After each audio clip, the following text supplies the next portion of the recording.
Hello, good afternoon.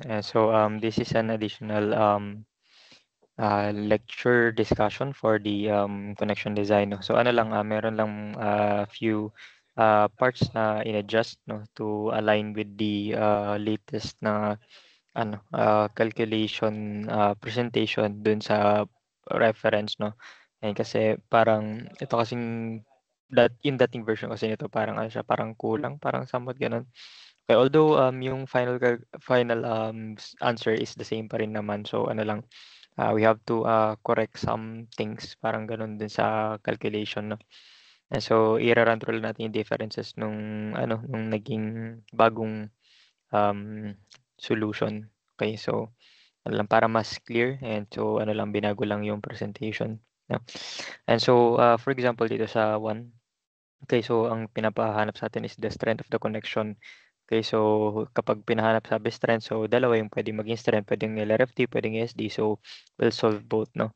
Okay, so dito meron tayong tatlong criteria. Okay, parang ganun yung nangyari dito sa sa latest na sa latest na ah, book reference natin, no? Yung kung paano niya kinalculate, no? So, ang ginagawa natin in here, meron tayong dalawang bolt, no? So, meron tayong bolt na nasa labas, meron tayong bolt na nasa loob. Tapos, we have three criterias na kailangan natin i-check.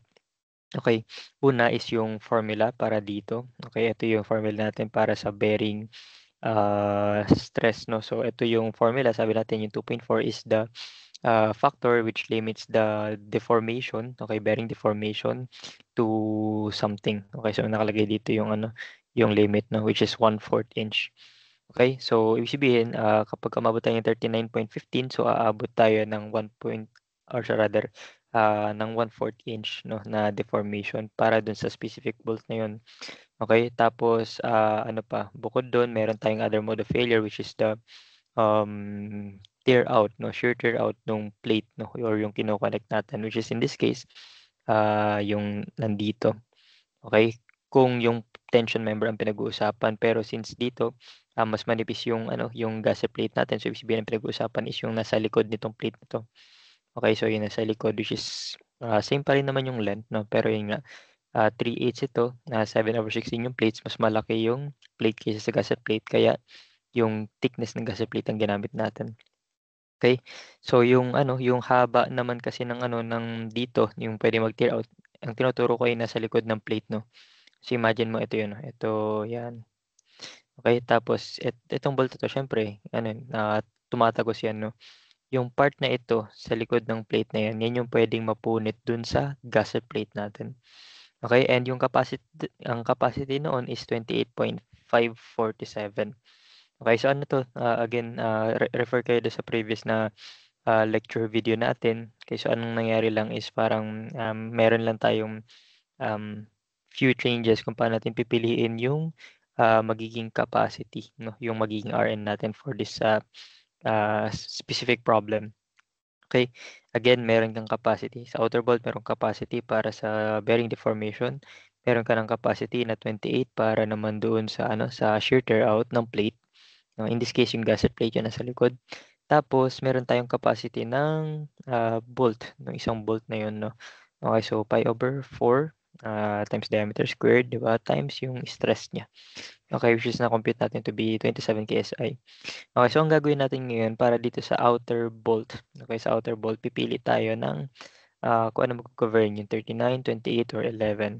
Okay, para doon sa outer bolt ng gusset plate. Okay, ito yung gusset plate. Okay, outer bolt niya nandito. Okay. Baka sabihin mo, "Sir, inner yan, eh." Hindi, outer yan nung gusset plate. Okay, eto yung plate na sorry, yung itong plate na rectangle, ito ay yung tension member. Yung gusset plate sa likod na pinag-uusapan natin kasi yun yung mas manipis.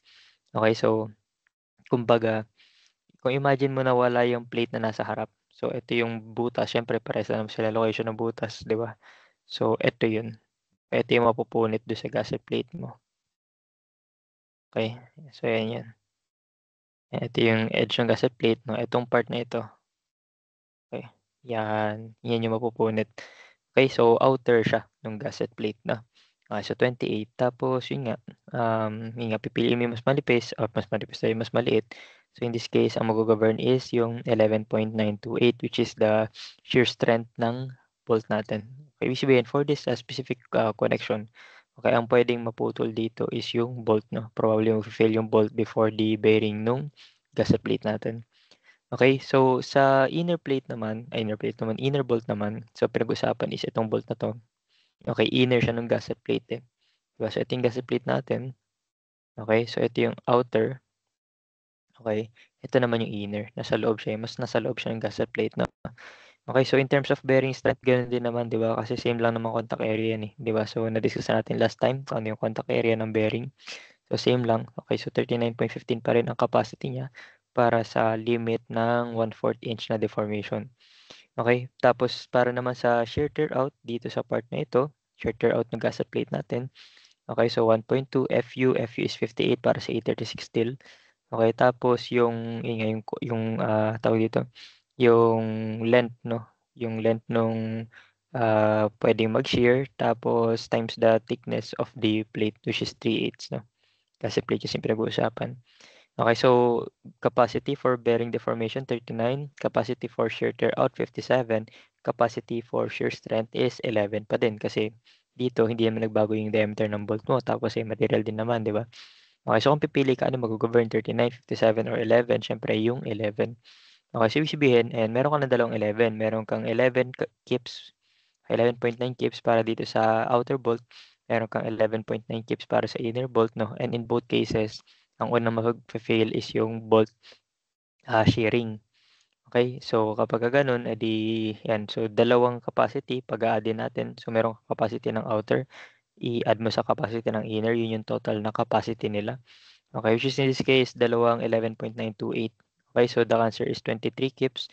Tapos, ito ay RN. So, kung kailangan mo ng strength, di ba? So, hindi sinabi kung design or allowable, solve mo na lang parehas, no? Okay, so, for that, and so, kung LRF din pinag-usapan, so, times mo ng 0.75. Kung AS din pinag-usapan, times mo ng 0.5, no? Or divide mo siya ng 2. Same lang naman yun. Okay, so, yun lang, no? So, same pa rin naman ng final answer. Nagkaroon lang ng difference ng kung paano mo siya pipiliin. Okay, so yun lang. So dito, piliin yung mas maliit, no? Piliin yung mas maliit sa tatlo. Ganun din. Dito din piliin yung mas maliit doon sa tatlo. Okay, tapos since dalawang bolt yun nga, pag-a-add din. Kung ano nag-govern dito, i-add mo sa mag-govern dito. Tapos yun na, may answer ka na. Okay, so yun lang. Ganun lang siyang kasimple. Ngayon, so in-add lang natin yung lecture na to clarify kung paano siya i-calculate sa exam, no? And so, if you have questions, no, magpa-consult na lang, so set na lang tayo ng meeting, no? Or punta kayo sa faculty, tas discuss tayo. Okay, thank you.